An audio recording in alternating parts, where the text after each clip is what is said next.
Small disconnect.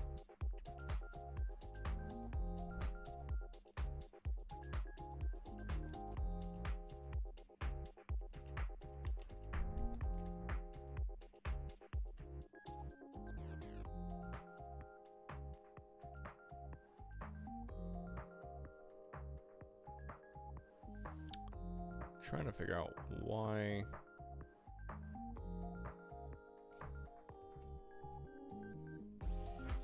I can't connect. Okay. Got some issues with my internet, but we are back, and that is what's important.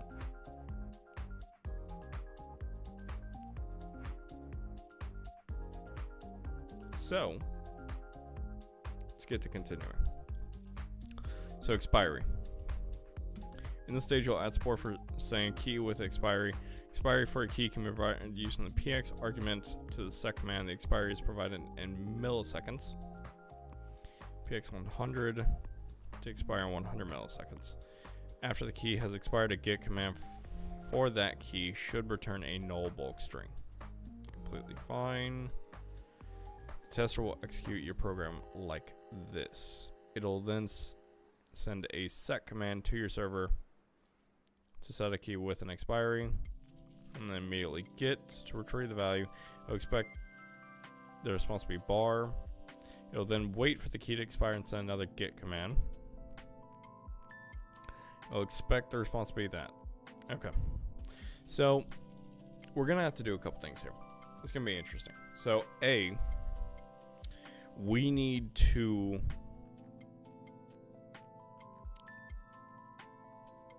have a struct that's going to hold more information for our keys.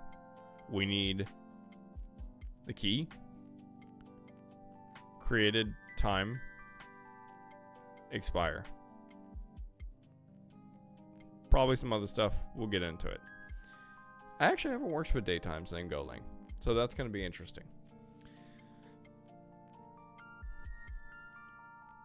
On top of that, we're also going to need something to properly parse out these commands, because I don't want to just hard code a solution for PX or anything like that. And at the end of the last stream, I went and looked at the set command, and we have a few different options that are supported. Some have multiple. Some will have multiple arguments, like EX will not just have the option for saying there needs to be an expiry, but obviously it also has the expiry time. But there's also other ones where it's just the option itself, to where it says only set the key if it does not already exist. So we need to add support for both of those things. The first thing, the easiest thing, is to handle the struct. So let's start doing that. Sorry. Okay, I'm back. So let's do that.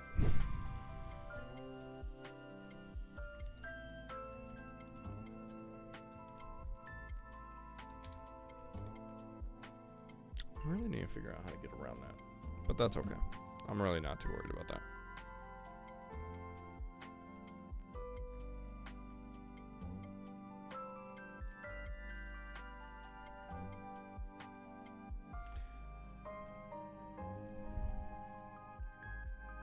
I'll look into that later, because I have that issue with a couple files, but whatever.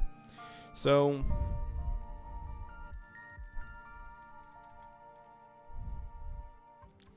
okay, type Redis key data struct. We're gonna have the key, which is a string. We're going to have the, so I don't know if we're going to handle it as in like a date time or like some kind of number that represents the current time. We're gonna have to navigate that. date time.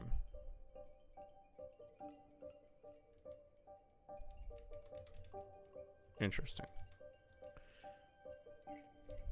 Let's look this up. Golang dates. How do you state? Is there anything in? I'd like to try time. Okay, so I've worked with that a little bit.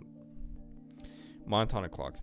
Operating systems provide both a wall clock, which is subject to change for clock synchronization, and a monotonic clock, which is not. The general rule is that the wall clock is for telling time, and the monotonic climb. Holy shit. The monotonic clock is for measuring time. Wow, that was a hard sentence. Rather than split the API, in this package, the time returned by time.now contains both a wall clock reading and a monotonic clock reading. Later time-telling operations use the wall clock reading. But later time measuring options, specifically comparisons and subtractions, use the monotonic clock reading. For example, this code always computes a positive elapsed time of approximately 20 milliseconds, even if the wall clock is changed during the operation being timed. Okay, time.now. Other idioms such as time.sinceStart, time.until deadline, and time.now, not before deadline, are similarly robust against wall clock resets.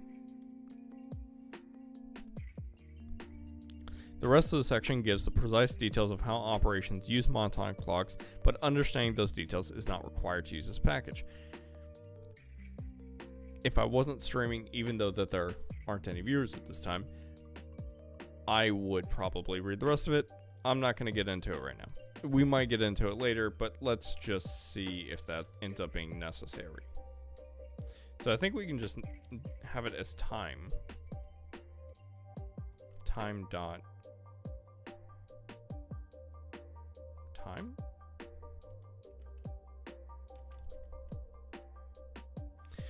I hate it whenever you look at a word too much and like you know it is spelled correctly, but it just doesn't look right at all. I hate that. Golang time data type. What is time.time? Okay, so I did it right. Perfect. Thank you. Awesome. Fantastic. Create a date.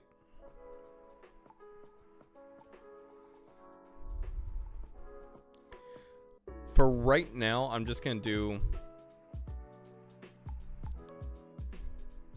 expiry time in milliseconds. I think this should be long. Is that a thing? Nope. Dope. Int 64.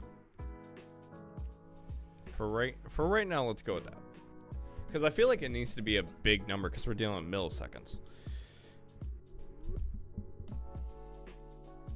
So, we have our Redis key data. Now let's go ahead and handle that whenever we create and we also get data. So,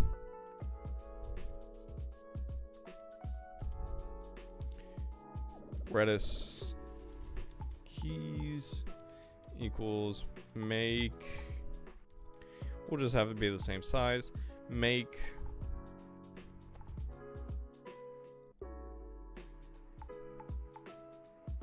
an array of Redis key data, and we'll just do 64 again. Let's clean up anything we're not using. Let's go and go to the set first. Go to definition. Keys.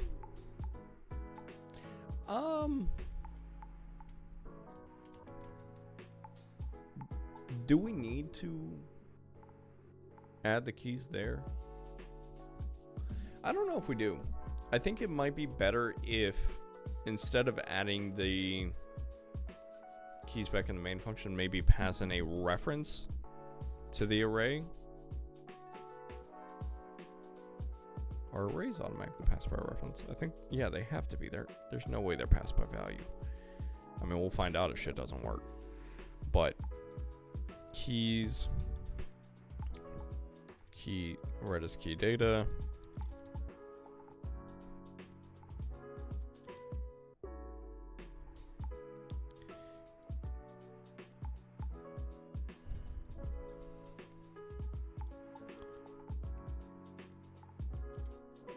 Append. The append built-in function appends elements to the end of a slice if it has sufficient capacity. The destination is resliced to accommodate new elements. If it does not, a new underlying array will be allocated. Append returns the updated slice. It is therefore necessary to store the result of append, often in the variable holding the slice itself.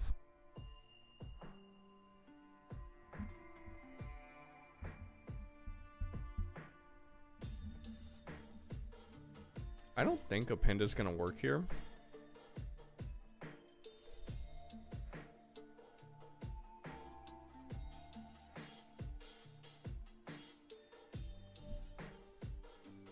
I need to think about this. Because let's say we make it 64 elements. Is it just going to fill the first 64 things with like some kind of empty character or not? Let's see. Let me see if I can set the length to 0 but the capacity to 64. I think that's what I can do.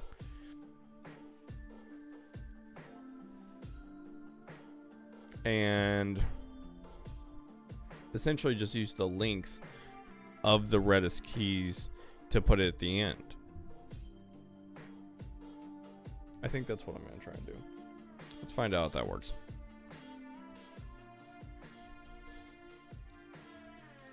Keys, length of keys equals Redis key data.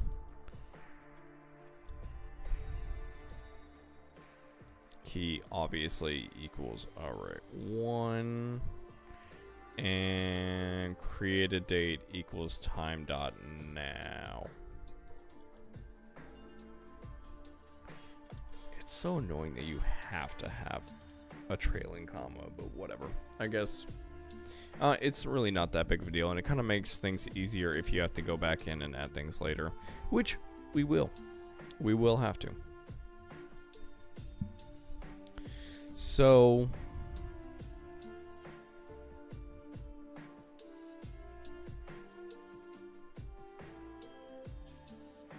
let's see. We obviously have to pass it in.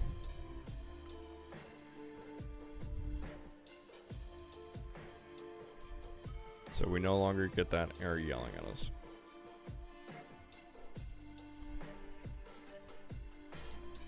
So now we have our metadata. That's great. Now we need to parse those extra options. So that shouldn't be too hard.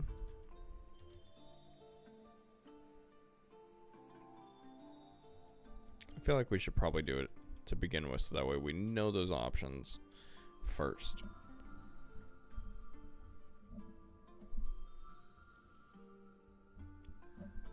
Always gotta have coffee.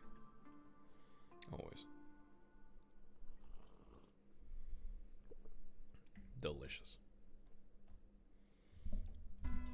Everyone loves black coffee. Okay. So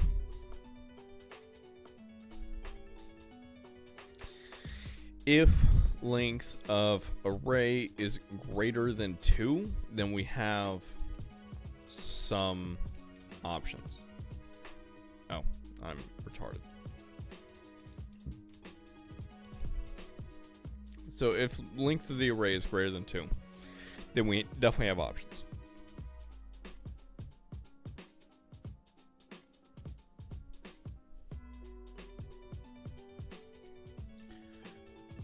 I think what we need to do is iterate over them and have some kind of state.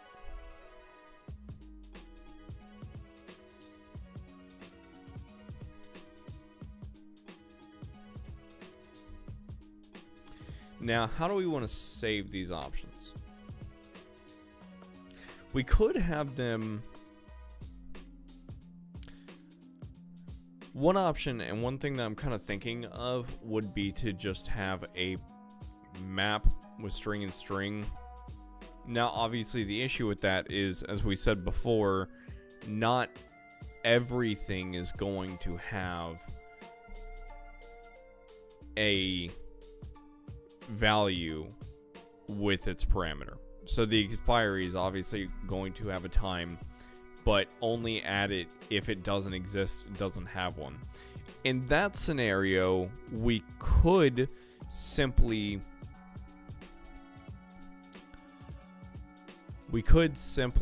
just have it be an empty string.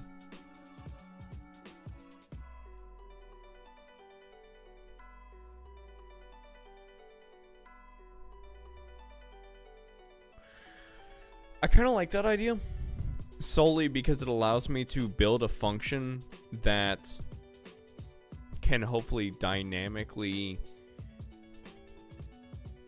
get the parameters. Is it parameters or options? I know I'm using the wrong word, and it's options. Okay, it is options. Holy shit. Okay, so let's do that. Func get options array. Let's call command array string, so that way we know what we're working with. And let's, once again, we're going to return a map of string to string. And I was thinking about passing in a parameter where we say, okay, what index do we want to start at this iteration, right? Does the default command always have two items like get foo, set foo bar? So yeah, we have to have that. Okay.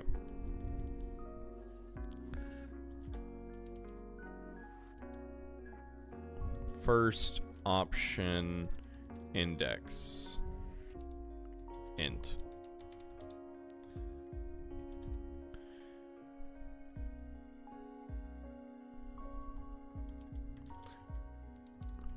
Options equals make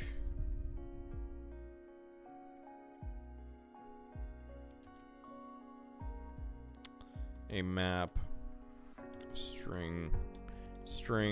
I think 16 will be more than enough. Return options.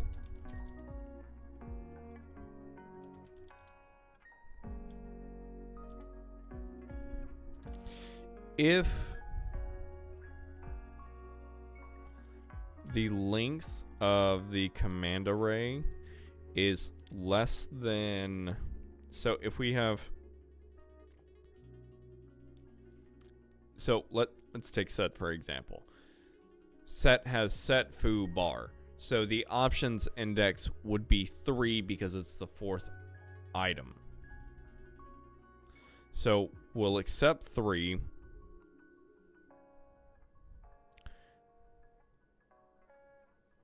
And if the length is less than the I don't know why this is being so difficult for me. So it has to be 3. So it has to have a third item. So it has to have 4 items. So if it's less than or equal to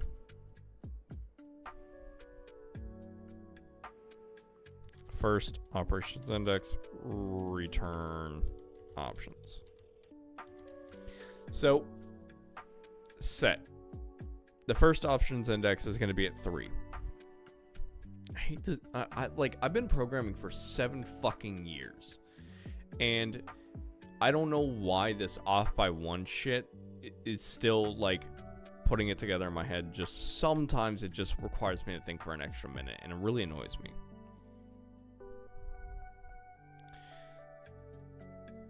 So there are 3 items. So the link would be 3.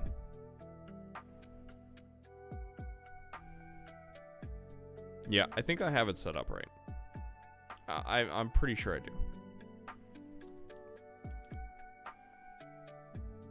Okay. Now, I don't think we're going to need the index for the value in the range.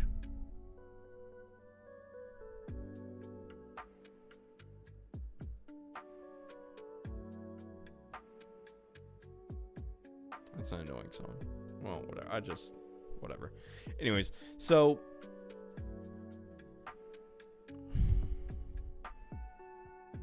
in the range of... Oh, I know how to do this. I was wondering how I could offset and not go over the first unnecessary characters. But command array, first option index, and then to the end. Okay. So we need some state.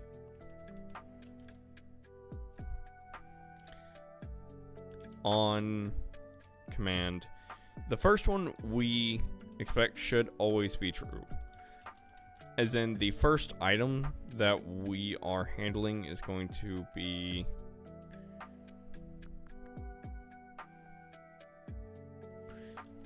CMD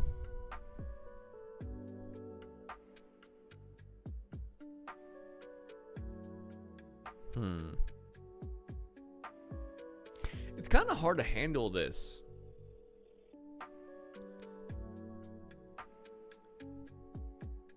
It's hard to handle this.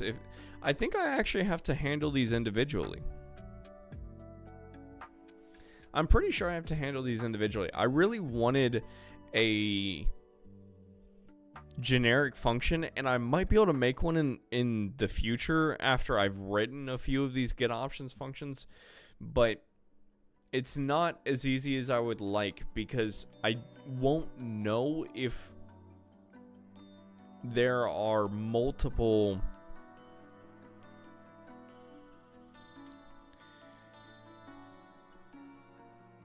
parameters for the option, or if there are any parameters for the option, unless I know what options to expect. And I'm like 99.9% sure I can still write this. I'm just going to have to pass it in more data, and that's going to depend on what function it is. But I'm going to try not to worry about that too much until I get to the next function where I have to get the options. So for right now, I'm going to set this up like I'm just getting the options for the set command. I think that's the easiest way to do this. And then I think whenever I get to another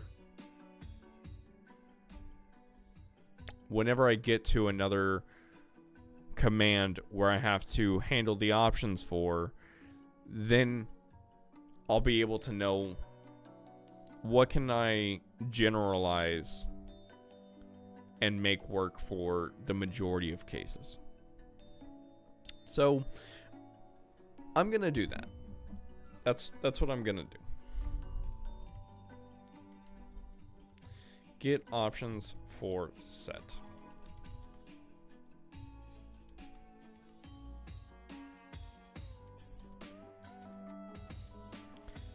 Let's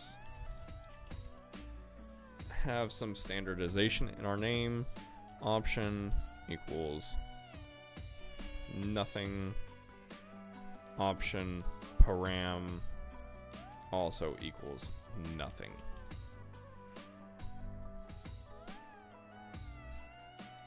So, if we are on an option,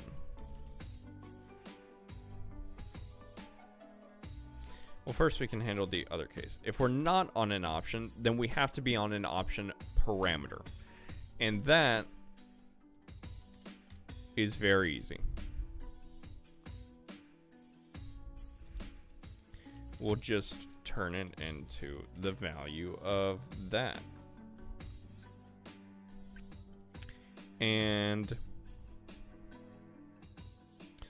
as far as I know, and I'm fairly certain this might change in the future, I actually don't know if this is going to change. I think that the options are only going to have one parameter. But for right now, let's assume the options are only going to have one parameter. If the options only have one parameter, and we have just handled that, then the next thing has to be an option. So on option will be true, and we can add our option to our map. Options. Option. I'm so tired of using the word option.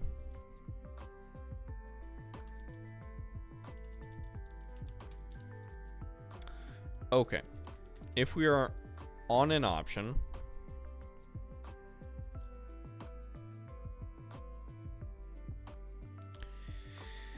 now we have to do two things. So the first thing that we have to do, it might not be two things, but the first thing that we have to do is we have to see what option are we on, and based on that option, will it have a parameter associated with it. So let's do a switch.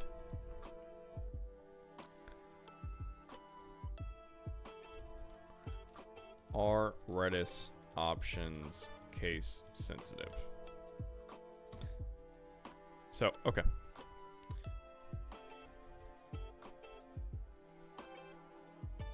Awesome. Insensitive. Fantastic. Let's go. Let's go, boys. So,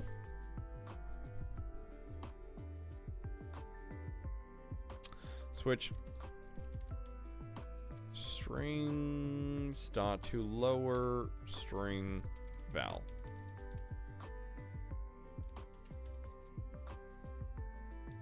I feel like I'm setting that up wrong. Golang switch, because it's not formatting it correctly. I feel like if it's not formatting it correctly, then I must be setting it up incorrectly. Ugh. Okay. I really like it whenever the case and things like that are indented one more. Whatever. If that's what it wants, if that is how it wants to do it, that's how it wants to do it. Let me get my fucking hair out of my coffee. Okay. Okay. Okay. Shit. Case. What are our options again? EX.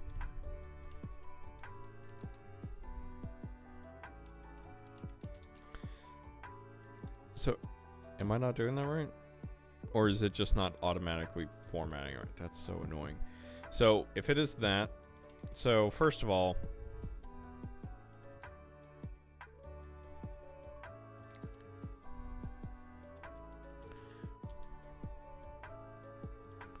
option equals that. And then I can do this and not have to worry about it. What?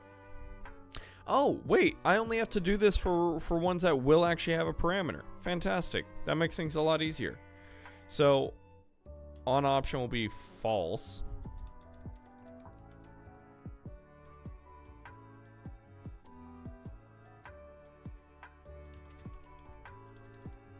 Nope, not like that. Wait, can I do that?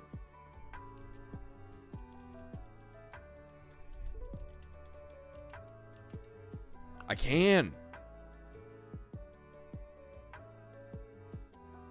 But at that point, why am I doing a switch?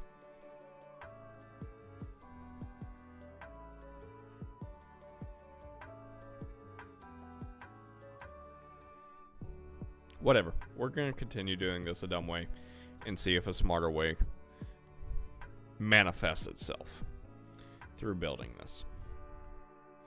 EXPS, XAT, PXAT. Right? Yeah. Wait, just PX? Yeah.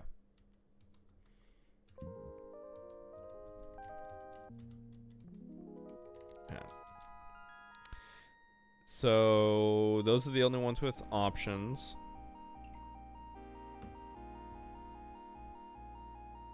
Sorry about that. Default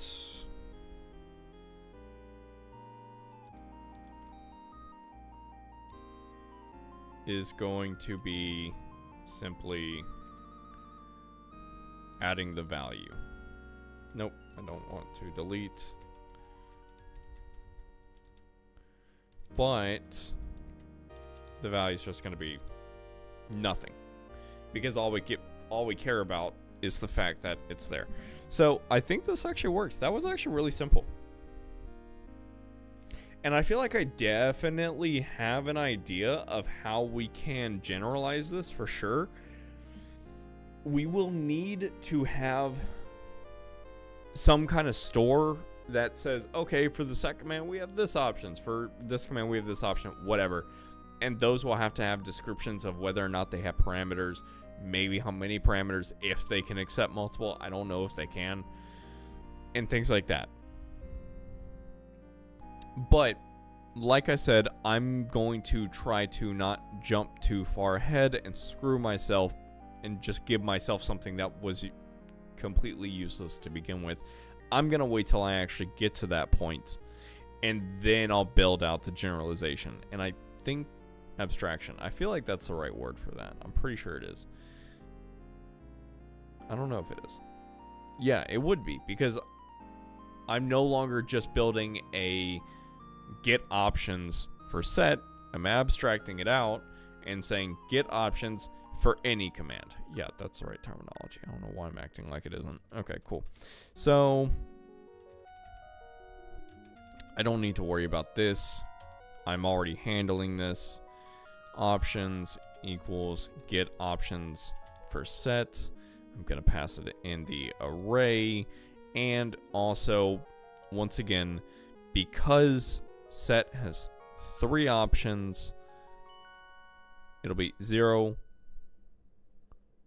set foo bar option. I don't know why. Like, usually it is not that difficult for me to figure out what the hell.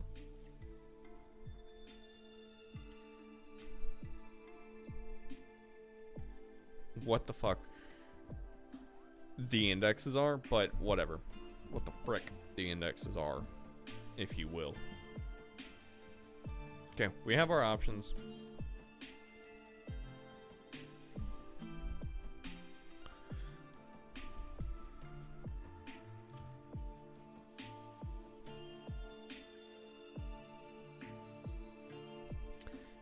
Expiry time bar int 64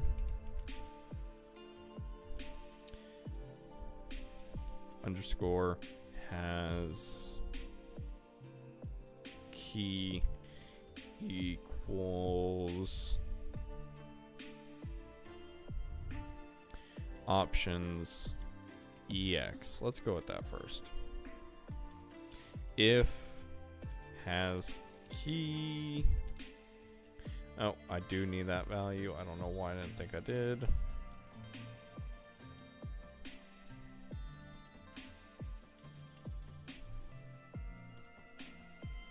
If we have that key, ex is in, that's in seconds. Okay, so expiry in seconds error equals stir convert dot a to I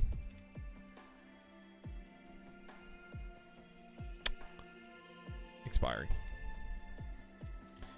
handle error. Nope. Handle error. Error. Expiry time equals 1 second is 1,000 milliseconds. So whatever times 1,000. Expiring seconds times 1,000. But I don't need that.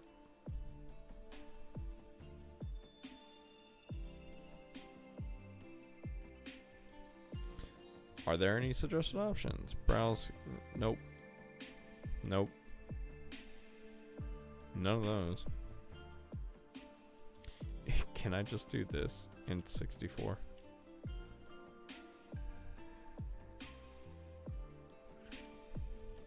Golang convert int to int 64.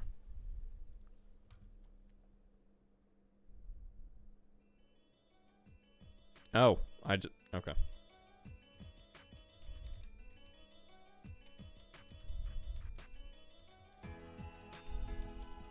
Yeah, just like you convert everything else, like a string or whatever. A byte array to a string, to be specific.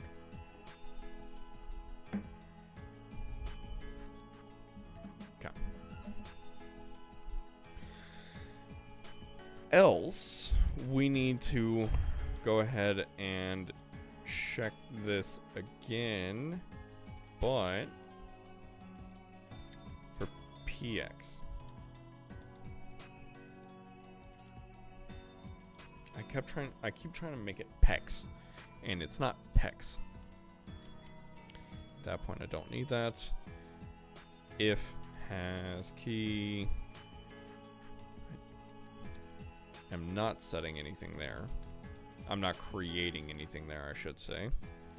So let's do that. Now, let's not do that quite yet. Key data equals that. Equals key data.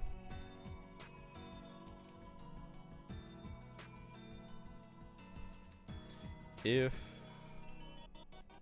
key data does not equal nil, I think that's right. No. What are Golang? What are variables initialized to if not given a value?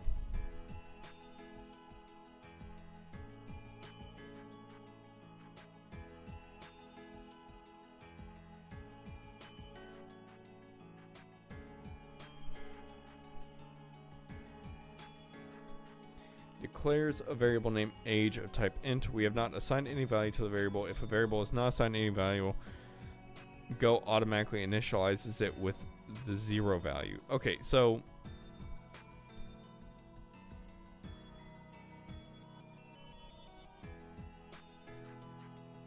let's initialize it to -1. I don't think that they can give it a value that's -1.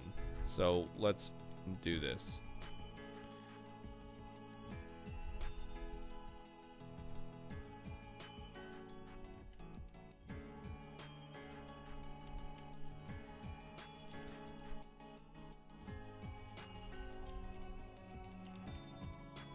Okay. So now I can do this, make sure it's not equal to -1.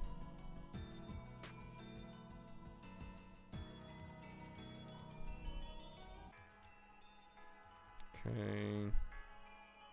Control Y. Okay. Control E. Okay, that's how I can move up and down by one. Usually I just do like entire like half pages, so I'm not used to going up and down by a single one, so I was trying to remember that.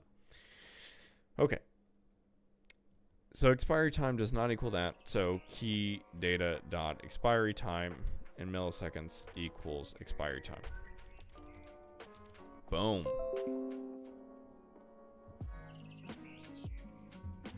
Okay. So I have something that's really important that I have to do right now. And that is pick out what food I want. Because my girlfriend is out getting food right now. I'm sure some of you might not understand this, but I need this. Okay, what the fuck is going on? There we go. Okay, let's stop fucking around. Okay, so I think what I'm gonna have to do whenever this is done, whenever we're getting, I want to come up with a solution later on. I want to come up with a solution later on where keys and values are automatically cleaned up whenever they expire. And I feel like I should be able to use a go routine for that. I don't think it'll be too horrible. But for right now, we're just going to keep it really simple. And all we're going to do is whenever we're getting a command, or getting something, if... Jesus Christ, what in the name of fat America is this?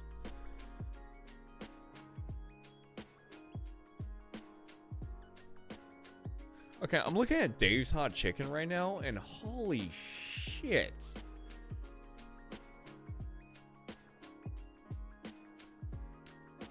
This is some fat fuck food. Like, I like how they have a meal where there's 2 sliders. Like, why do you need 2 sliders? I mean, unless they're tiny, then sure. But whatever. I don't know. I don't think I need 2 sliders. That feels excessive. But 1 tender and 1 slider and fries kind of sounds good. I think I might try that out. I think I'm gonna go medium because definitely not going complete bitch, but I ain't going super hot either. Fuck that. So anyways, I think I kind of said it, but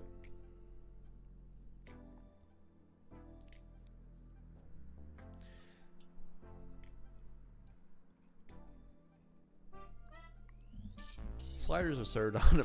I'm just gonna focus on this for a second. Sorry if you're watching this in retrospect on YouTube for whatever reason. First of all, thank you for watching this. Second of all, sorry that we're having this detour right here. I think I'm gonna go with the Dave's number 3. I hope you enjoy knowing this information. I think I'm gonna try out the 1 tender and the 1 slider with fries. Now I'm thinking about replacing the fries with some slaw. That actually sounds pretty good. Yeah, I'm gonna do that. Yeah, we're about to get back to it. I'm almost done. Please, fries with coleslaw, please.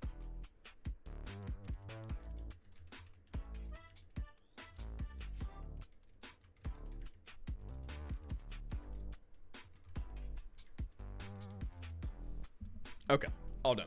Sorry about that. Okay. Let's get into this.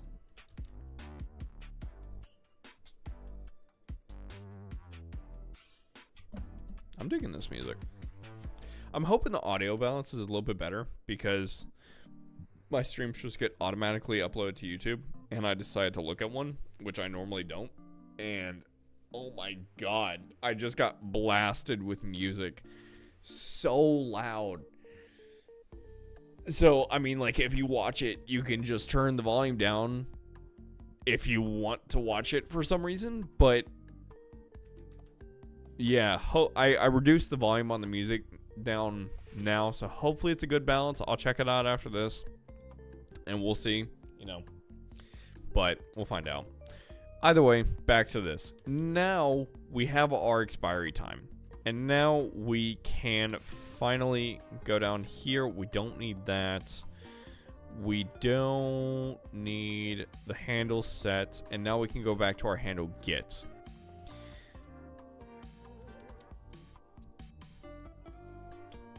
Now here's the interesting thing.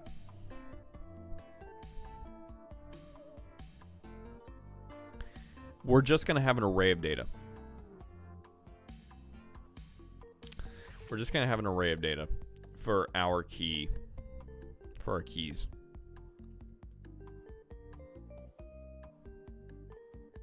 I don't like that. I mean, it's kind of garbage. And by kind of garbage, I mean it's complete garbage. Because the whole point of this is to be fast. And that's not fast.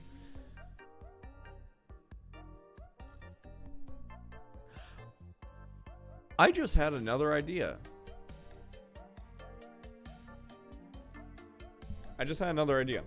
Okay. And it would only require minimal rewriting. Not a lot. Okay, rather than having an array of our key data, we'll just have another map. Once again, I don't know if this is the best solution, but we'll have another map. And the first map is obviously... you'll have your key, and then you get your value.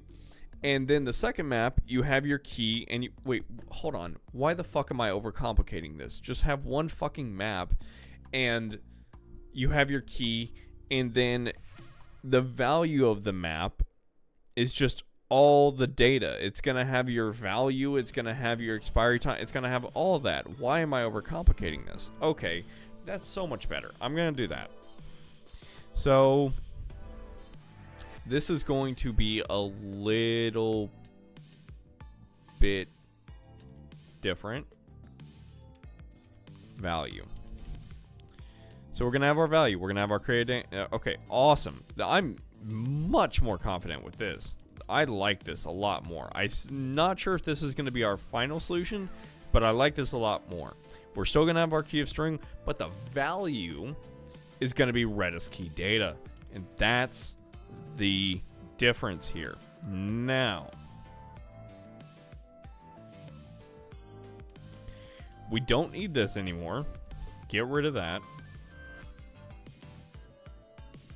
And let's copy that one more time just because I don't feel like...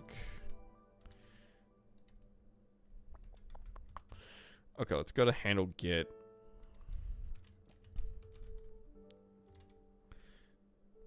Okay. Turn val.value. Fantastic. This is much better. Okay. I feel like I finally have a solution that I'm much more comfortable with than the bullshit I was creating earlier. Okay. Once again, probably still not like a perfect answer by any means necessary, but it's better for sure.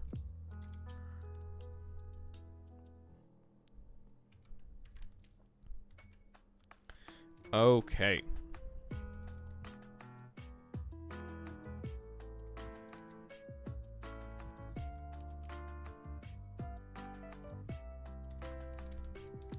So let's go and just replace all this. That is stupid. I should not do that.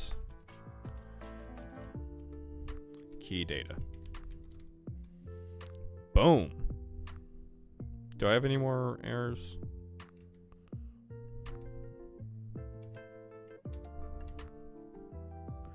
At this time, I think I cleared everything up.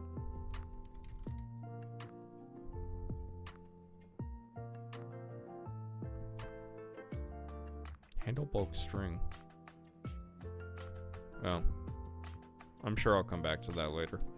Anyways, this feels so much better. I'm really happy about this.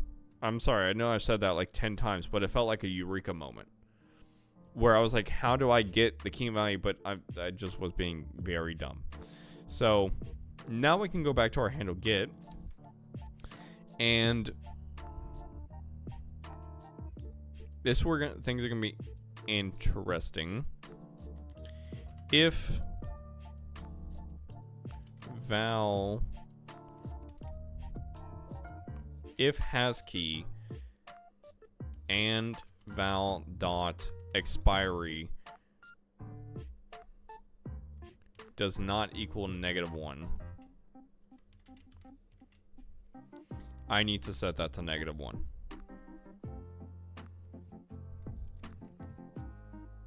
Oh.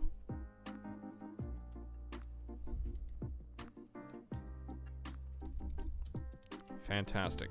That's done for me. Even better.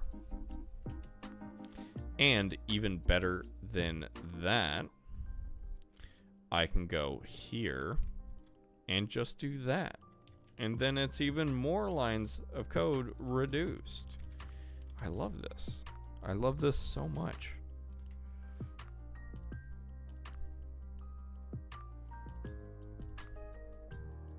I love it whenever I find little things out like this, and I'm able to shorten it down a bit. That could probably be in its own function, but like it's 3 lines. I really don't care. I don't care. So we have our set. So this is where we get to find out how are we going to measure that time, and I think it's not going to be too hard. We just have to figure it out. Time since time dot. Why is April.string August.string? Interesting.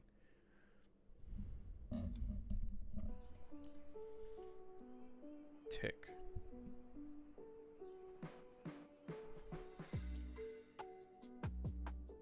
Unix returns the local time. No. After waits for the duration. Okay, no. Since. Okay. Okay. Awesome. Expiry. Val.created date. Duration since creation equals that. Okay, what are our options with that? Duration dot oh my goodness gracious. There we go.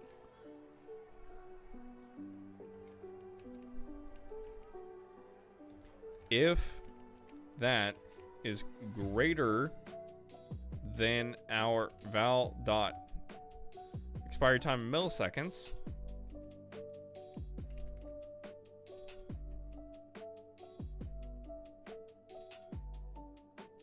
oh.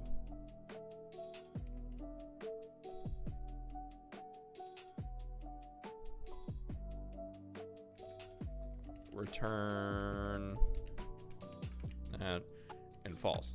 The reason why I said oh is because if this does not have the key, then this is gonna completely destroy us. If not has key, return that. I mean, I could just return that. And we can just put this up here because there's no need to check any of this if we don't have the key. Which also means we don't need that check either.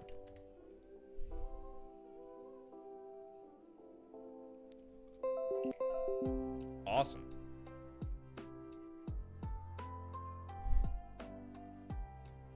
Okay, give me one more second. I think we're almost done. I think we're actually almost done. I'm really happy with this. Let's check this out. Code Masters Test. Code Crafters Test. Let's see. I mean, usually every single time, the first time you do something, it's going to have an issue, so I'm not expecting it to work the first time. But I think in general, our solution is pretty good, and I feel pretty confident with it. So I'm hoping if there are issues, which there probably will be, it's only something minor that we need to fix. But let's find out. And then it just breaks immediately. There we go. But, hey. We got through some of them. Okay, get sent bytes, get mango, receive pair, sleeping for 100.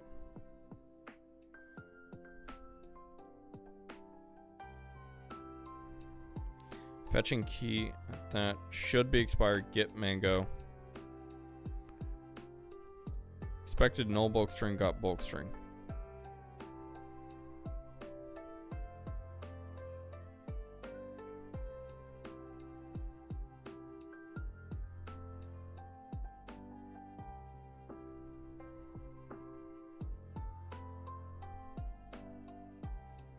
Okay.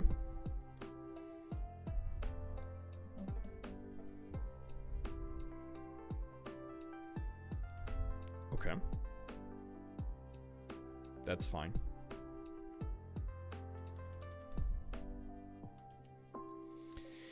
I would like to see what we're actually sending. I'm assuming that we're actually sending it when we shouldn't be, but let's double check that before we go debugging and with the incorrect assumption that we're sending that we're something that we're actually not.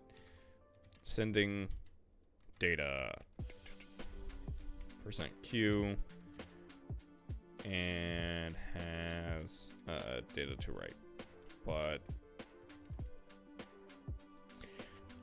string that. Okay, let's see what this gives us.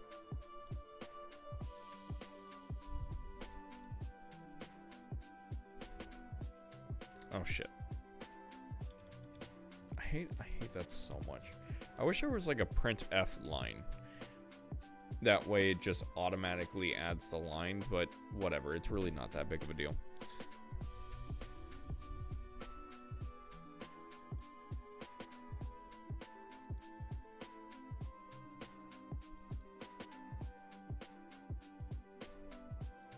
So it's sending blueberry.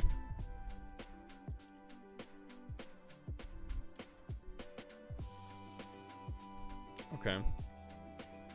So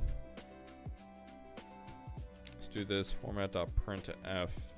Also, I'm gonna turn debug off because it's kind of it really does start to just clutter up so much. Printf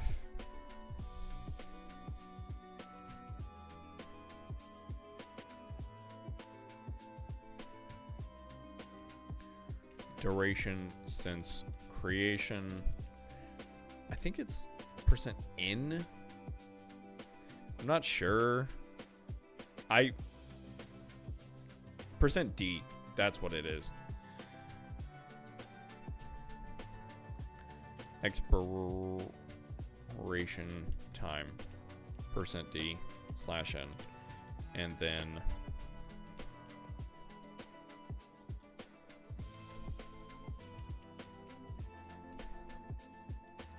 val.expiry time. And then I said I was going to turn off. One of these days, I'm actually going to break this off into different files, but that day is not today. And I don't know when that's going to be. Eventually, this is going to get too unwieldy, but I mean, come on. 240 lines, that's not that bad. It's really not. It's really not. But we're going to hit a tipping point where it's just going to be like, you know what, fuck this. It's time to break it out. But we'll get to that when we get there. Okay. Now this is interesting.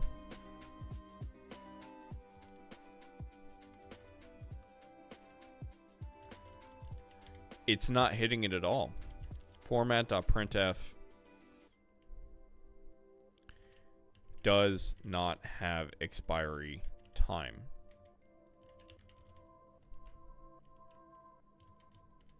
Clear.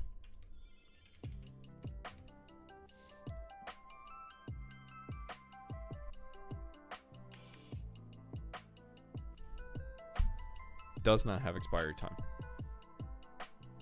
Why not?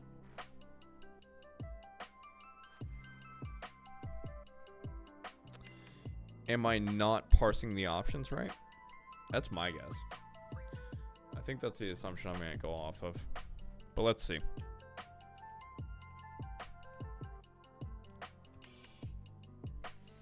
So get options. So let's go to this right here. And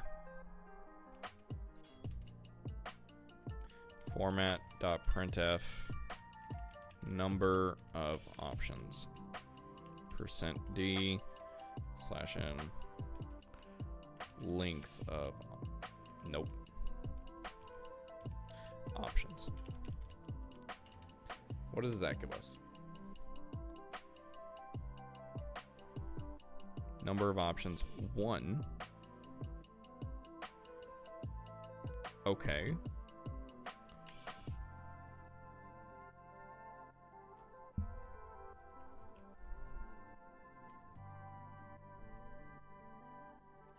Am I not doing the 2 lower? I think I am.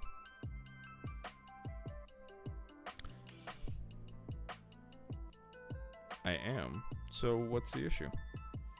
So it's EX and PX, right? PX 100. So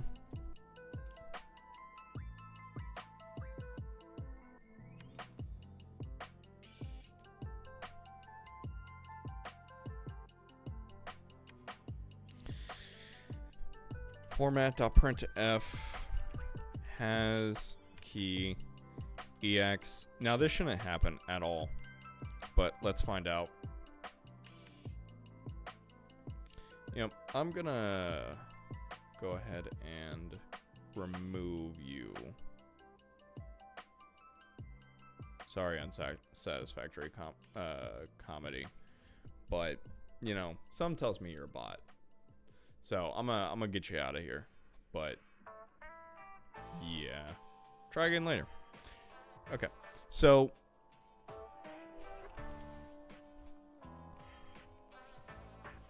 now let's go ahead and go down to here, and let's see if you have anything for PX.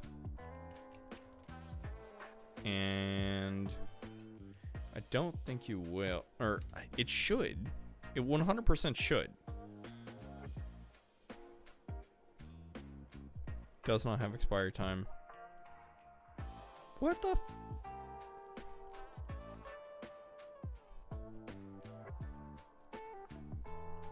Okay, so it's not finding either of those. Interesting. So what is it finding?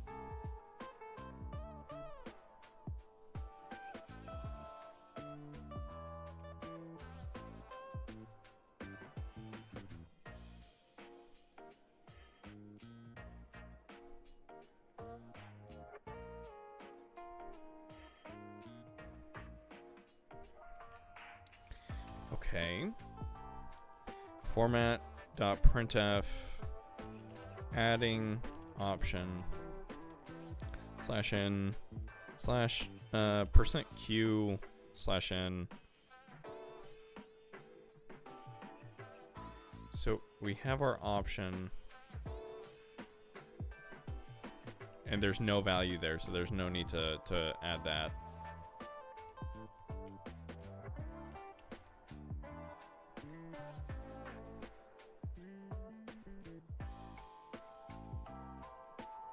So option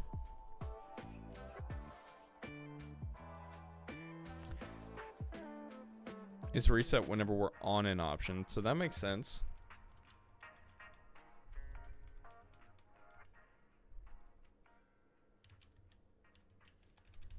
Adding option with value.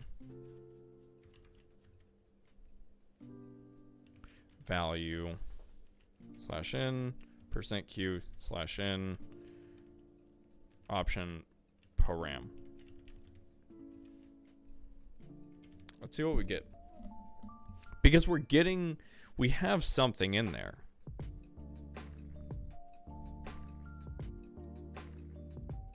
Number of options. Adding option 100. What the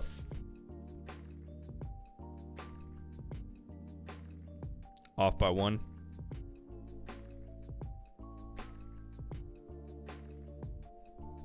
Off by 1. by 1. I really didn't think I was off by 1 though.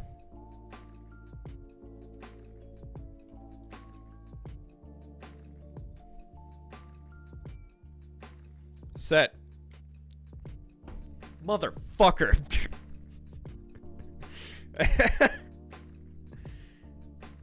I think. Hold on. Set. Foo. Bar. PX. So it starts at 3.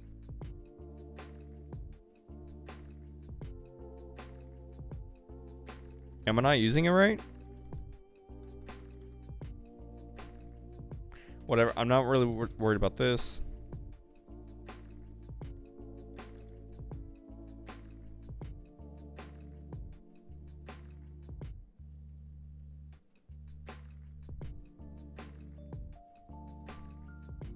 Hold on.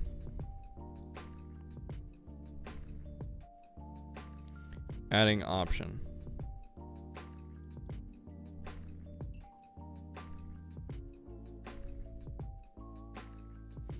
So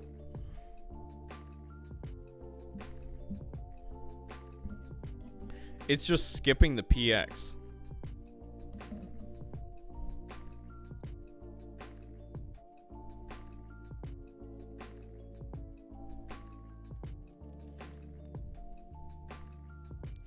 And it's setting it to 100.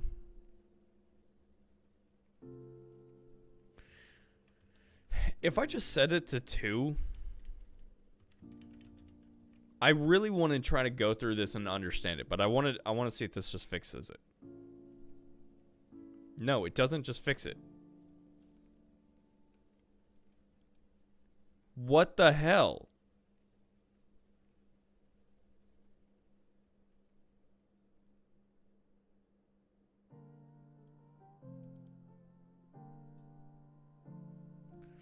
It's just completely skipping the PX.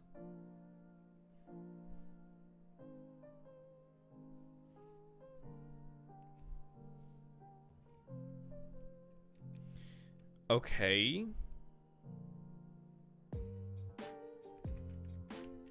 So I'm about to enable debugging, but I want to try one last thing. Jesus Christ. So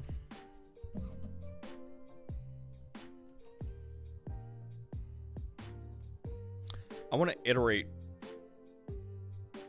over, not iterate over. I want to print what each item is. Format.printf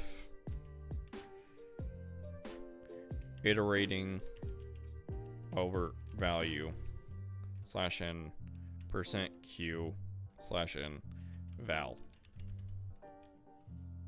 I knew I wasn't off by 1. Why is it just skipping the PX?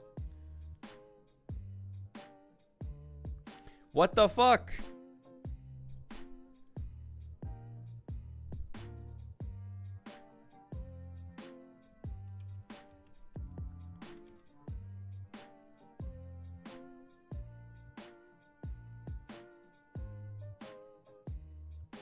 Can you not do things like this?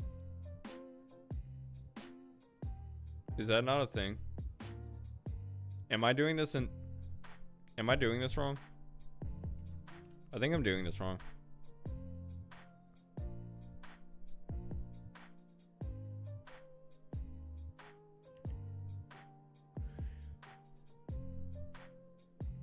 Golang, can a switch case have multiple conditions?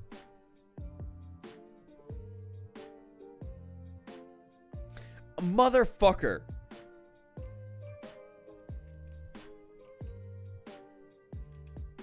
If you're gonna use, hey, if you're gonna use a new language and you're gonna make assumptions based on previous languages you've used, don't do that. Double check. It'll save you 5 to 10 plus minutes of debugging.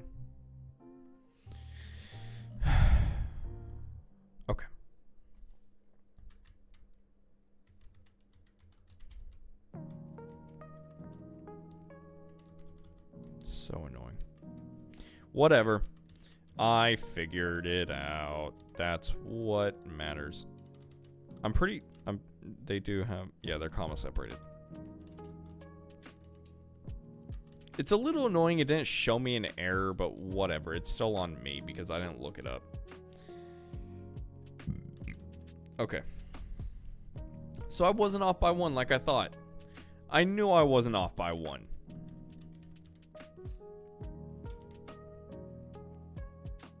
It should work. I better at least get further.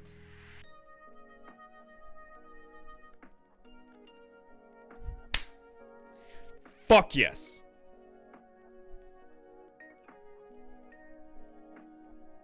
There we go. There we go. Okay. Okay. I'm happy. I'm a happy camper. Git, commit, finished, set options, git, push. That's fucking awesome. I need to delete all of my formats, my print Fs, but whatever. Holy shit.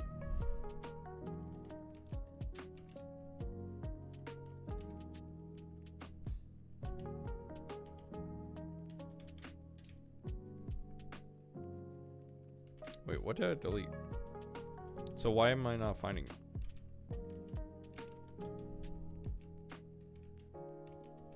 I knew I'd find it. My solution was mostly right. The issue was just I didn't know how to use a switch statement. It's simple. It happens to everyone. Okay, cool. I'm happy. I'm very happy.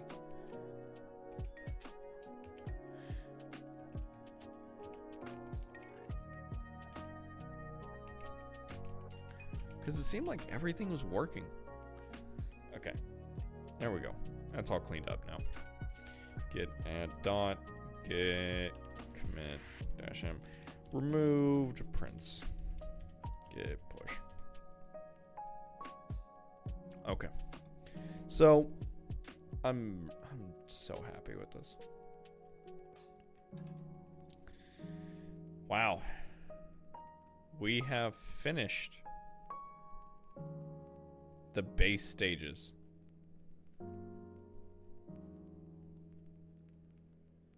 Base stages complete. Nice work. You completed all the base stages for this challenge. From here on, you can customize the order in which you want to complete the remaining stages. So I definitely want to do RDB persistence next. That seems very interesting. And replication streams and transactions. I'm kind of okay with the order because persistence is the one I'm most excited for, and the other ones seem like kind of advanced challenges that I have no issues with whatever order they come in. Once again, I'm going to call it here because I kind of want to relax since it's Friday. This has been a good stream though. I'm gonna read this though. So, oh shit, fuck yes. Are we actually going to be writing our own files? Awesome. Welcome to the RDB persistence extension. In this extension, you'll add support for reading RDB files, Redis database files. Fuck yes. In this stage, you'll add support for 2 configuration parameters related to RDB persistence, as well as the config get command. Okay. RDB files. An RDB file is a point-in-time snapshot of a Redis dataset. When RDB persistence is enabled, the Redis server sync its in-memory state with an RDB file by doing the following. On startup, the Redis server loads the data from the RDB file. While running, the Redis server periodically takes new snapshots of the database in order to update the RDB file. dir and db file name. The configuration parameters dir and db file name specify where an RDB file is stored. dir the path of the directory where the RDB file is stored example temp are Redis data. DB file name, the name of the RDB file. Okay, cool. Config get. The config get command returns the values of the configuration parameters. It takes in one or more configuration parameters and returns a resp array of key value pairs.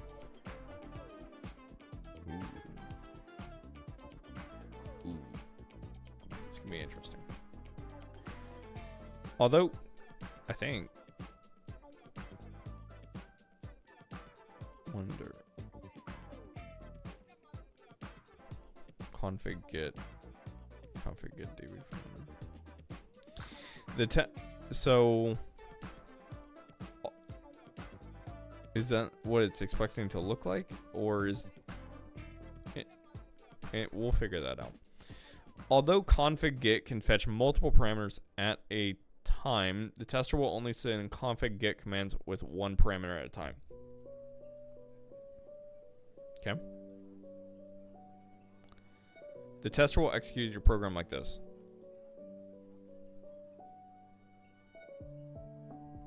Oh. Okay, so this is going to be a different kind of parameter where I'm going to set them when the program starts. Cool. I haven't worked with these kinds of parameters yet. Arguments yet. Arguments is the right word. Yeah, not parameters. Arguments. It'll then send the following commands. Redis config get dir, config get db file name. Your server must respond to each config get command with a resp array containing two elements: the parameter name encoded in a bulk string, the parameter value in a bulk string. Simple enough. For example, at the temp runs files /art/enders.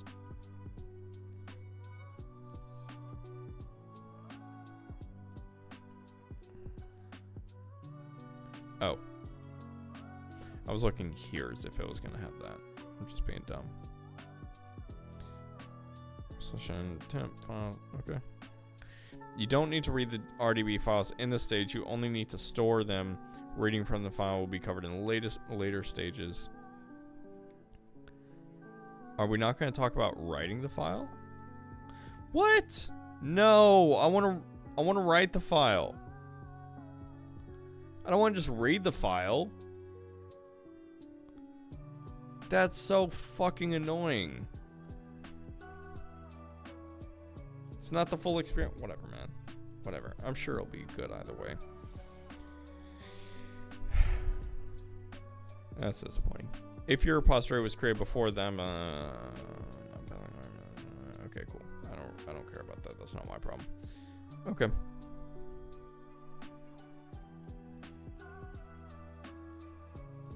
Awesome. Well, this has been a great stream. I'm really happy with the progress that we made, and I hope anyone watching enjoyed this as well, whether they're watching live or watching after the fact. I'm definitely looking forward to getting into this next part. It looks like the next one is also going to be a pretty simple addition. Nothing too complicated.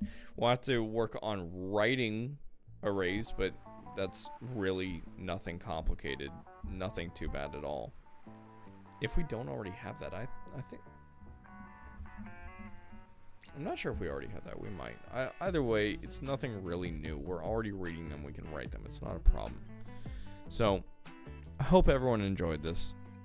I will see y'all later. Hope you have a good night, good day, whatever time it is. And I will see y'all later.